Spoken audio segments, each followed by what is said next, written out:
Hello everyone, और आज का हमारा टॉपिक है न्यू रिलेशन, जो बिगिन होता है हमारे third week of embryonic development में। तो न्यू रिलेशन का मतलब होता है न्यूरल ट्यूब फॉर्मेशन। तो ये न्यूरल ट्यूब होती है ना, ये हमारा सेंट्रल नर्वस सिस्टम बनाती है। सेंट्रल नर्वस सिस्टम में क्या क्या आता है? ब्रेन और स्पाइनल कॉर्ड। ठीक है, तो हमारी 3 जर्म्स लेयर होती है बॉडी में। First is ectoderm, second is mesoderm and third is endoderm.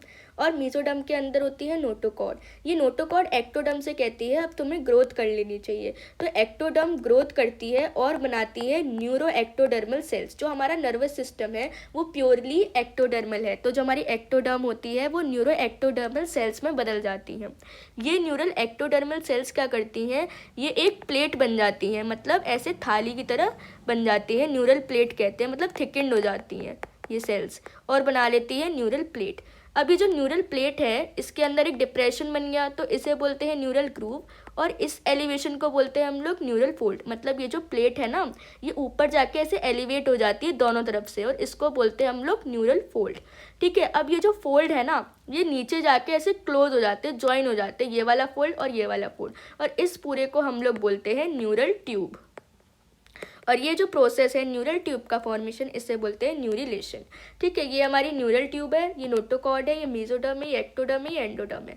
और ये जो है ये हमारी न्यूरल क्रेस्ट सेल्स है। जो न्यूरल क्रेस्ट सेल्स है वो हमारा पेरिफेरल नर्वस सिस्टम बनाती है। पेरिफेरल नर्वस सिस्टम का मतलब होता है हमारा cranial nerves and spinal nerves. ठीक है, अब न्यूरल क्रेस्ट सेल से क्या क्या चीज़ें बनती हैं ये एमसीक्यू में आ सकता है, और इसका निमोनिक है academic. A for adrenal medulla, C for chromaffin cells, A for arachnoid, D for dorsal root ganglion, M for melanocyte and I for facial structure, spiral septum and C for cranial structure। तो हमारा जो adrenal medulla होता है ना, वो हमारा ectoderm होता है, एक्टोडर्मल होता है, क्योंकि ये बनता है न्यूरल क्रेस्ट सेल से। ये एमसीक्यू में पूछा जा सकता है। अब थ्योरी पे आ जाते हैं कि जो न्यूरल ट्यूब थी वो एक्टोडर्म से बनती है। नोटोकॉर्ड न्यूरो एक्टोडर्मल सेल्स का फॉर्मेशन करवाती हैं, फिर न्यूरल प्लेट बनती है, न्यूरल फोल्ड बनते हैं, और ये फोल्ड ज्वाइन होकर न्यूरल ट्यूब बना लेते हैं।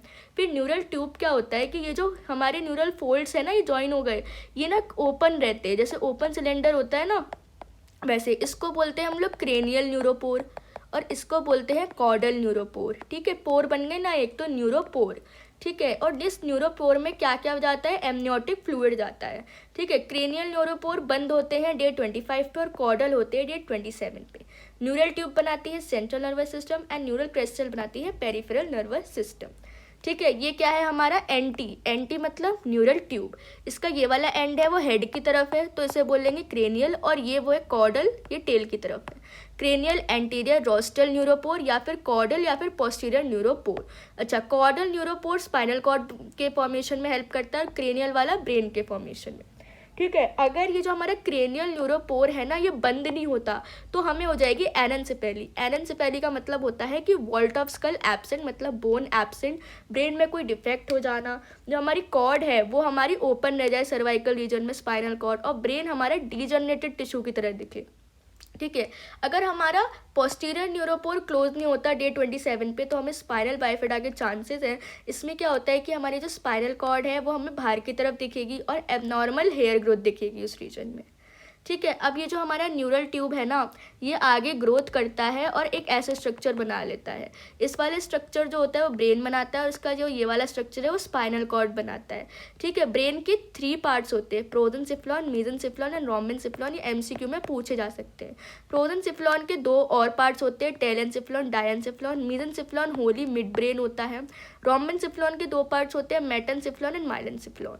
ठीक है, जो टेलेंसिफ्लॉन होता है वो हमारा सेरिब्रम कहलाता है। डायंसिफ्लॉन होता है वो हमारा थैलेमस, हाइपोथैलेमस, सब थैलेमस, मेटाथैलेमस और एपिथैलेमस, यहाँ पे आप देख सकते हैं। मेसेंसिफ्लॉन मिड ब्रेन होता है। मेटेंसिफ्लॉन पॉन्स एंड सेरिबेलम होता है। एंड माइलेंसिफ्लॉन जो होता है वो मेडुला ऑब्लोंगाटा होता है। तो एक एमसीक्यू आया था जिसमें ये पूछा था कि मेटेंसिफ्लॉन को और क्या क्या, मेटेंसिफ्लॉन में क्या क्या होता है, तो पॉन्स एंड सेरिबेलम होता है। ठीक है, अब आते हैं हम लोग स्पाइनल कॉर्ड की तरफ। स्पाइनल कॉर्ड होती है वो हमारी L1 तक होती है, मतलब L1 तक ये एक्सटेंड करती है, और ये 45 सेंटीमीटर की होती है। ठीक है, तो स्पाइनल कॉर्ड ये हो जाती है गोल से स्ट्रक्चर में, इसको बोलते हैं एलआर प्लेट, डॉर्सल भी बोल सकते हैं इसको, और ये सेंसरी होता है, और ये होती है बेसल प्लेट जो मोटर होता है। ठीक है, और ये है सल्कस लिमिटेंस, इनर लॉन्गिट्यूडनल सल्कस होता है जो इन दोनों को सेपरेट करता है। तो ventral and dorsal column are separated by sulcus limitans, मतलब जो सल्कस लिमिटेंस है ये इन दोनों पार्ट्स को सेपरेट कर रहा है। अब फर्दर स्पाइनल कॉर्ड हमारी ऐसी दिखती है जो सभी ने देखी होगी, ये ग्रे मैटर है, ठीक है, और ये वाइट मैटर है, ठीक है, और ये सल्कस लिमिटेंस है।